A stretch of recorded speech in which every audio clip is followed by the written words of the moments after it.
Slopercise has been designed by Crystal Ski Holidays in association with David Lloyd clubs to ensure you can get more winter out of your holiday, maximising time spent on the slopes. Today we're going to take you through a 5-minute dynamic warm-up. This is just designed to prep you up, ready for the slopes, and hopefully make sure you stay injury-free through the exercise routine. Movement number 1 is super simple. We're just going to do a jog on the spot. So for this, we just want nice light feet, lovely tall spine, and we'll try not to forget to engage those abdominals. When you're ready to take things up a notch, we're going to get a little bit more dynamic with this. We're going to start turning that into a heel flick jog on the spot. Goal here is to try and keep these knees stacked right underneath the hips. We don't want to see knees out in front. We should be able to get a light stretch out of the front of those quads. Okay, for number 2, we're going to go into our cross-country ski swing. This is the first balance-orientated movement, and we're going for a very gentle leg swing to start with. Gradually, we can progress the height of this swing. We're looking to get a nice hamstring stretch, so back of the leg when we take the leg in front. And as that leg goes back, we should open up the front of that hip as well. Of course, we're then going to start going across the body. This opens up inside of the hip and the outside of the hip.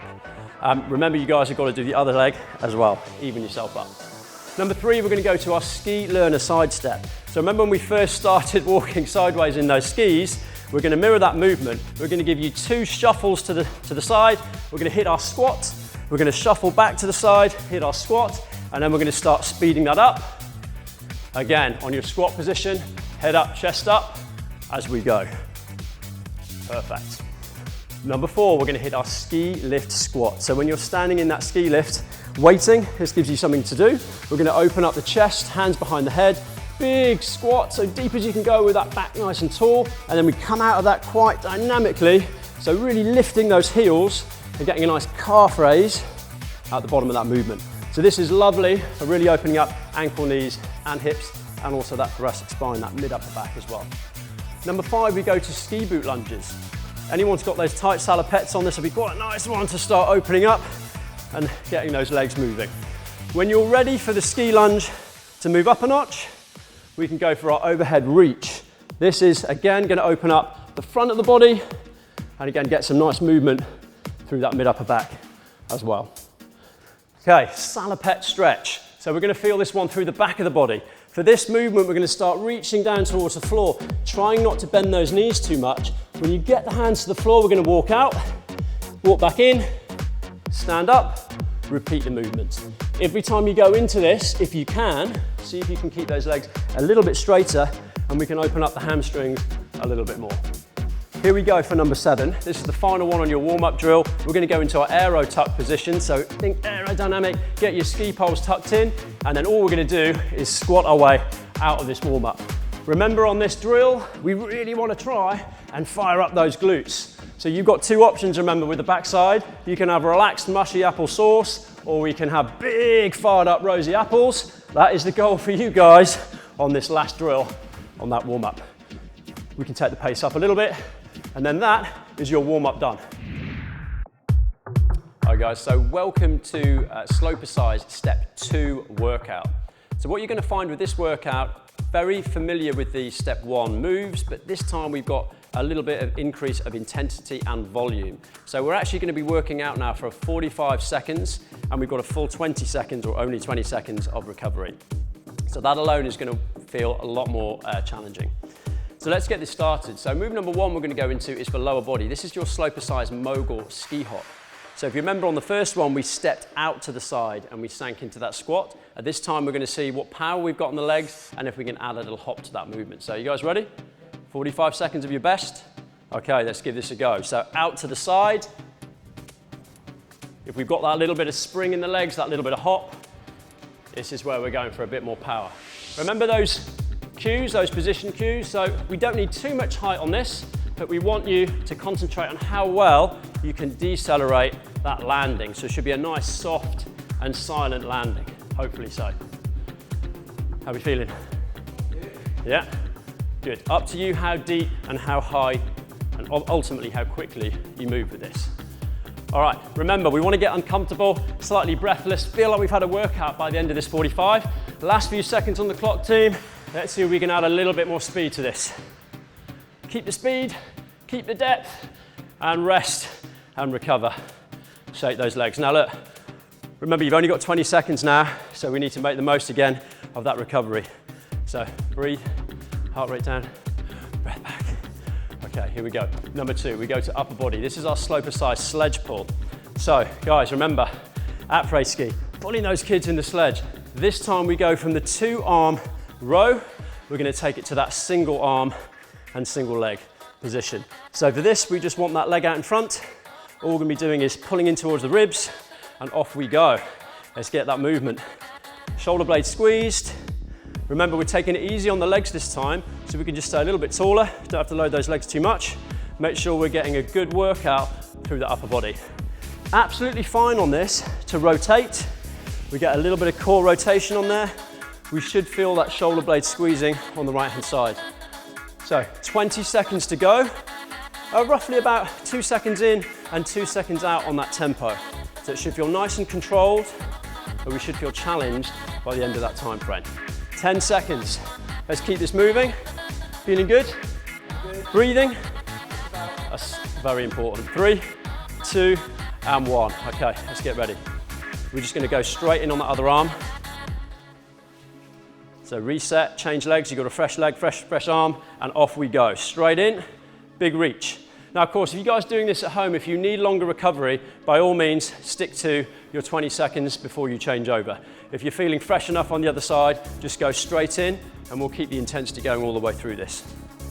Really nice. Remember your other options, okay? If you're out of a resistant band at home, baked bean tins will be great for this. We can still hold the same position, reaching from the floor and squeezing, trying to make sure that we're challenging that upper body. Great stuff, you guys are looking good. Final few seconds on the clock. Remember that tempo. 2 in, 2 out, keep it controlled. Good, make sure, silly thing to say, but do not hold your breath while you're doing these exercises. When you've got so many things to concentrate on, sometimes that's the first thing that goes out the window. Guys, relax. Great job. Okay, 20 seconds, make the most of it. So breath back, heart rate down. Again, drink if you need. All right then, so we'll introduce number 3. This is for lower body predominantly, and this is your APRES ski STEIN squat. So remember that all-important beer preparation that we need. Step 1, we held 0 weight. Step 2, quick, grab those kettlebells and straight in. Here we go. So if you have access to a kettlebell, grab this thing by the horns, stick that handle under the chin, and off we go. So remember, big part of your goblet squat is all about mobility. So what sort of depth, what sort of range can we get, as long as, again, that back stays nice and upright. We don't want to go too low, but we just relax and hang out at the bottom of that squat. So we should keep some good tension on those legs all the way through. Make sure the kettlebell stays close to the chest. And remember your options, if you don't have one of these at home, what have you got? A water jug, if you're not going to spill water everywhere, would be great. Something reasonably challenging on the weight, or again, if you haven't, just go for the mobility option that we did in step 1, just with a little bit more speed. Fantastic. Guys, relax. Let's get those kettlebells back. Woo! 20 seconds. Make the most of those recovery times again. All right, so this is upper body and core. We go to our powder snow pole pull. So remember, we loose those poles in the snow. This is your big reaching, rowing movement. So dumbbells, quickly, let's do this.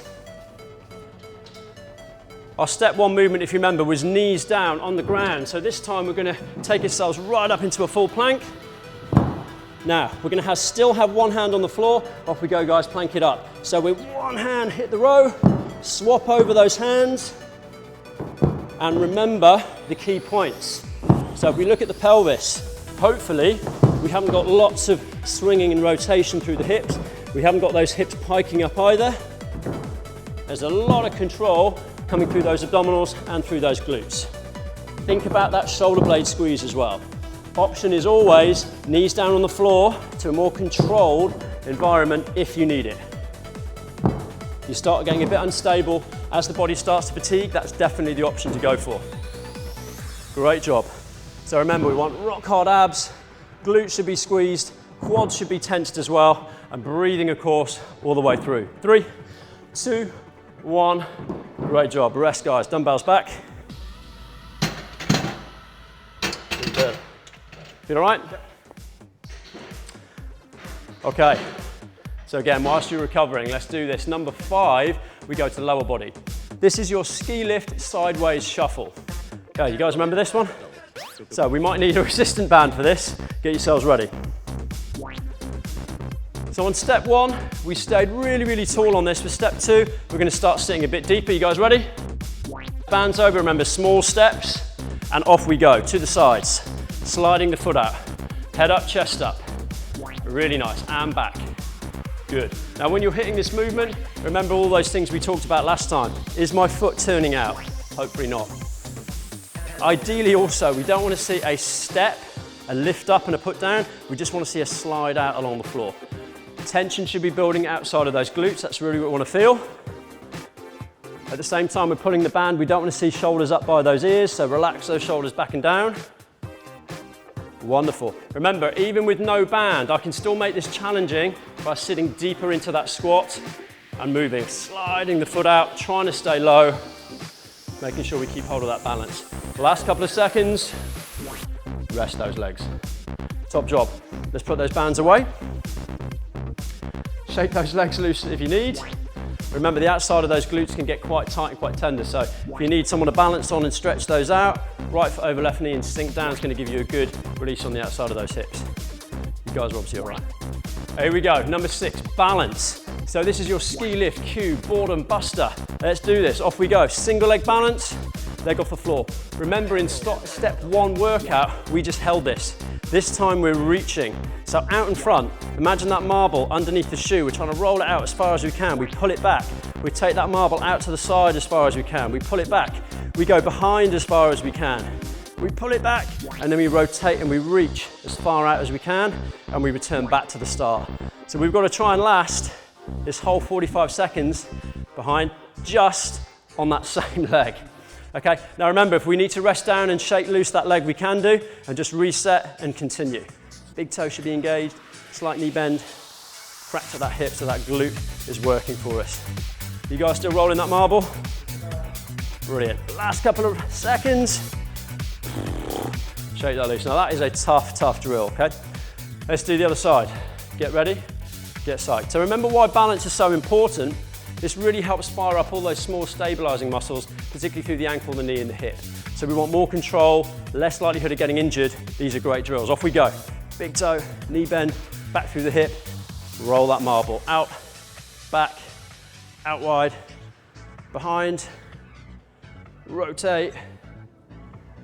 Good. And again, at this point, if you still feel that this is a super easy movement, just try and go a bit further. So how far can we go and start sitting a bit deeper through that leg? That's going to get much more challenging. Reach. How are you guys getting on? Easy? So step 3 workout, we will certainly progress this movement once more. Don't worry about which direction you do at what time. Just try and make sure the balance stays on that leg for as long as possible.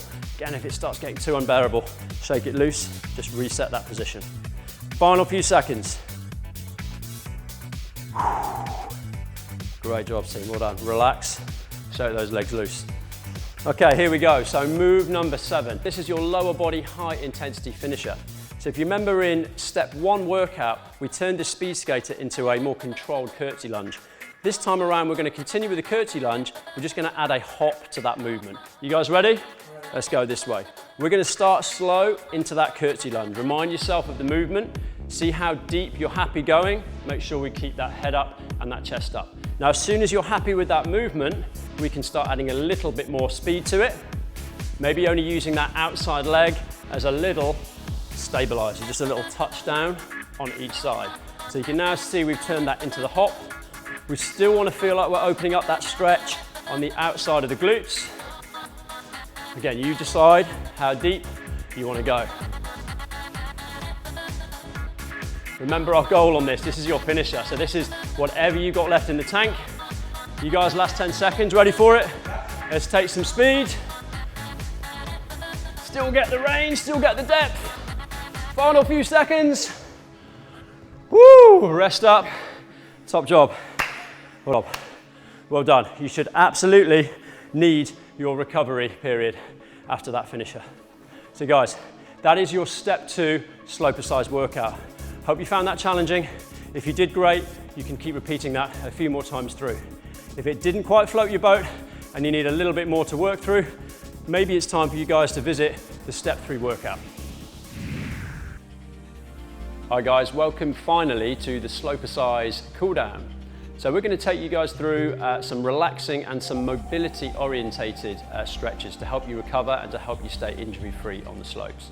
First thing we're going to do is we're going to take this down to the ground for a back stretch. This is really nice for the lats. So guys, we're going to get on all fours. So we'll just take those wrists under the shoulders, the knees directly under the hips. We'll try and keep the back nice and flat. All we're going to do with this is take one hand, we're going to karate chop the floor out in front.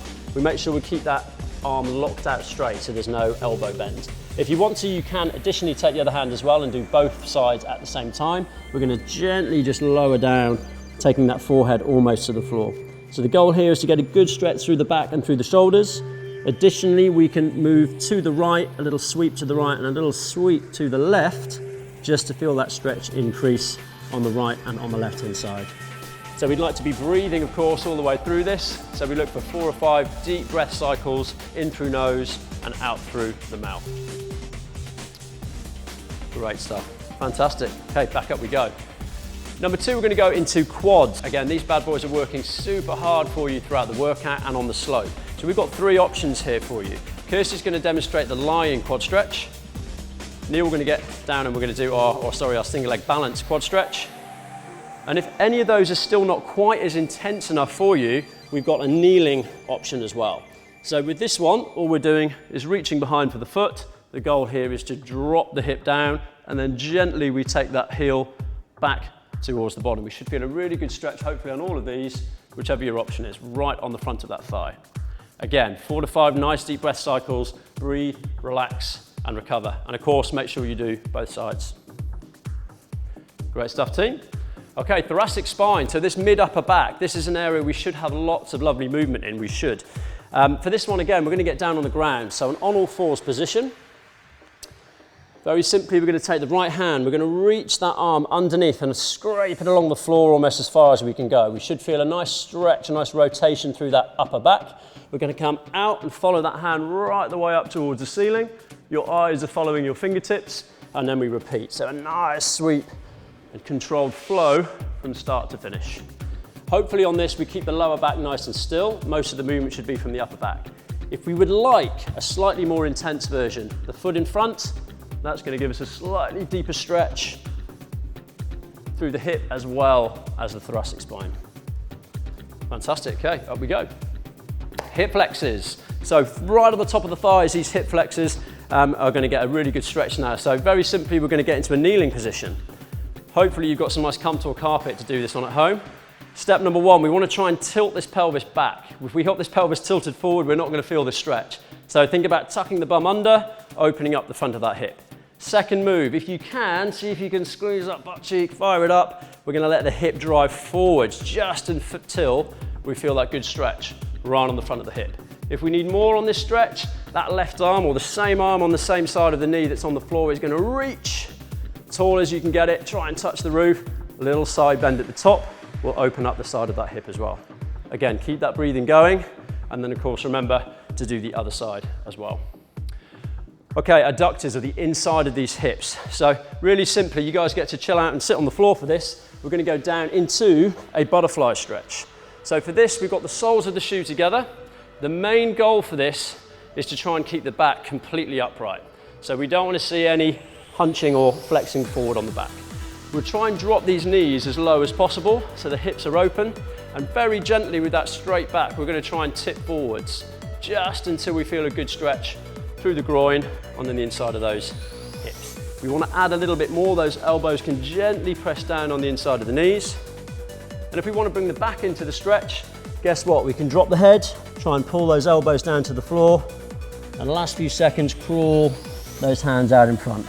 So final position, every time you breathe out, remember, that's your opportunity to just travel a little bit further on each breath. Wonderful stuff. Okay, guys, back on your feet. So that brings you finally to the end of the Slopercise workout. So I hope you guys have enjoyed it, and I hope that you found some really good progression from step 1, 2 and to step 3. And the hope is this has got you fit for the slope and it's going to help you get more winter.